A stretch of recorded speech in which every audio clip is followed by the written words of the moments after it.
My dad had been sick with cancer for a long time, and that was the one thing I was very selfish about. I didn't want to give up my relationship with my dad. I didn't want him to pass away, and I wanted to hang on to that relationship as long as I could. I can only imagine.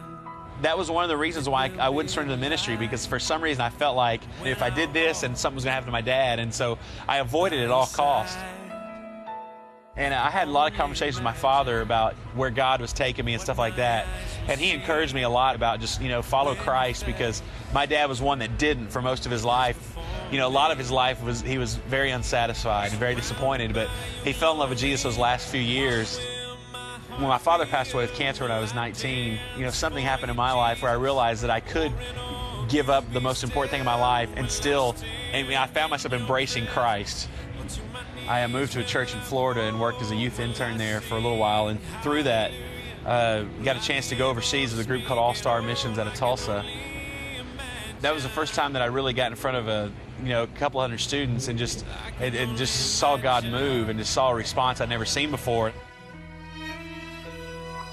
I knew I was called to the music ministry, and I knew I was called to be a worship leader. And back then, being a worship leader, if you're not involved in the church, there's not much of a living to it. I remember flying home and talking to Jim, our keyboard player, about, what if God's calling us to do this full time?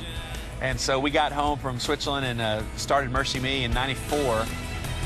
We're called to glorify Christ, and we were very, very passionate about it. We were doing youth groups Wednesday nights, Sundays, whatever we get our hands on, and we used to joke around about, we'd do a show for Taco Bell and Directions Home if they'd let us, and we never had any idea how it was going to turn out and the way it's gone. But we've just passed, I got our 8th year anniversary of being together, and we were able to make a living at it. It wasn't much of one. I remember I married my wife, and I was making, I think, $10,000 a year, and thought I was doing pretty good for myself.